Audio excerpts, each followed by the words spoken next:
What's going on? What's going on, everybody? It's Sasha Watkins, your favorite realtor, and we are back again. It's been a while. It's been a long time since I left you.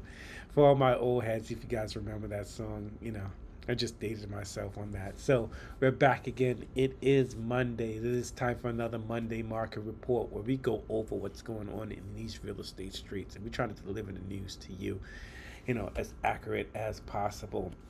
So today, let's get into it. We are getting into, I guess, everybody's favorite topic is mortgage rates. You know, where are they going to go? When are we going to see like a 2 to 3% mortgage rate again? You know how I feel about that. I don't see that happening anytime soon. But we spoke a lot about last year towards the end of the year fives, where we talked about, 5 million homes sold, 5% on the interest rates, different things like that. And we want to still focus in on that on the year of fives, but we're going to bring you some new stuff as well. As you know, what we've talked about before is what determines the mortgage rate. And we know that the mortgage rate falls in line with the 10-year treasury. And we know the distance between that is usually, but I want to say 1.7, 1.71. And that's what helps determine where the current mortgage rate is. We know the spread right now is about 2.89. So we're looking about 2.89. We still have some time to pull back on that spread. Um, and this is as of March 1st, the actual rate last Friday, depending on when you're seeing this right now. So that difference between the where the 10-year treasury yield is and that spread is what kind of determines the mortgage rate.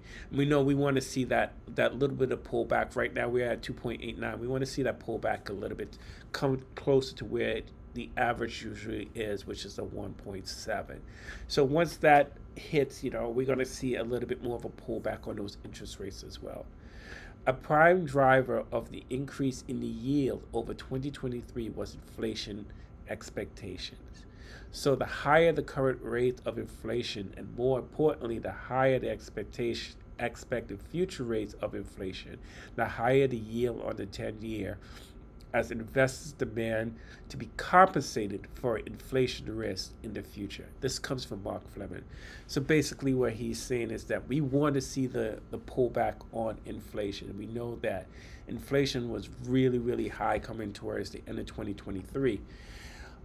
This graph shows exactly what we're talking about. The CPI, which is the core price index. When we look at the past, when we look at about 1972, 1980, we know those times with high inflation. If we look at the oval towards the left, I think one of the things that the feds are afraid of is that what happened back then. They pull back a little bit too soon on those interest rates, and we saw a skyrocket again in inflation. So I think that's one of the things that the feds are a little bit worried about now, is that if we pull back too soon on that inflation, we're going to see if we pull back a little bit too soon on the interest rates and start to bring those down a little bit, we're going to start to see inflation rise again, just the amount of people that's going to flood back into the market. So I think that's one of the greatest concerns. The Fed usually wants to start to pull back right about that sweet spot. And this is another great graph showing the decrease in inflation over the past few months. We've seen a huge pullback, and we're looking to see even more pullback. Where the sweet spot is for the for the Feds is about that 2.0 in terms of the interest rate. So, but that also poses another question: is the Feds just actually waiting too long to pull back on those interest rates? And this going to have an adverse effect on the rates in general, or on the economy, or on inflation. So that's still yet to be seen. Policymakers now risk committing another policy area that this time by waiting too long to begin cutting interest rate.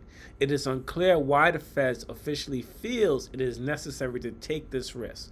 After all, they've all but achieved their dual mandate for full employment economy and a low and stable inflation. So this comes from the economists at Moody Analytics, you know, they're saying that, again, what I just said, could this have an adverse effect on the economy as well? Us waiting too long, us being a little bit too cautious, will this have an adverse effect? But we don't know what the feds are thinking. We can't delve into their minds. So, we just got to wait and watch and see. All right.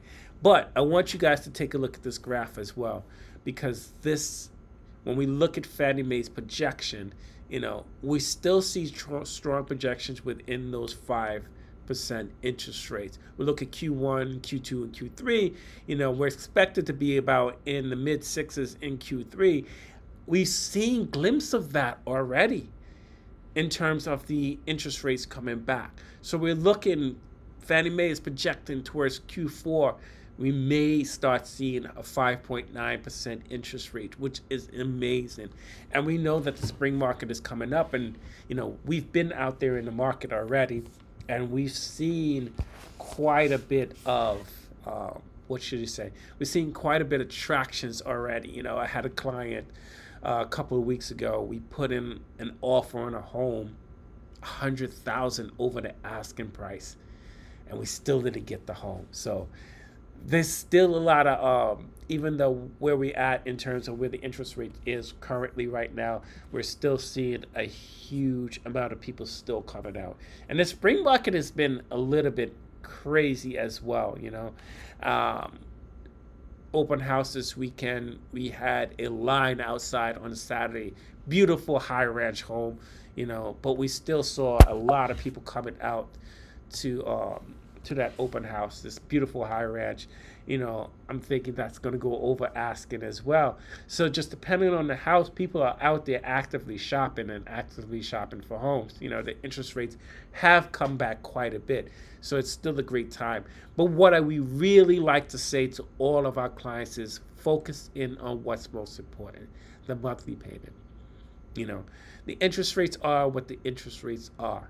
But we know when we see those pullbacks to mid fives, the floodgates are going to open up even more, because what's going to happen now is that a lot more people are going to be able to afford a lot more homes.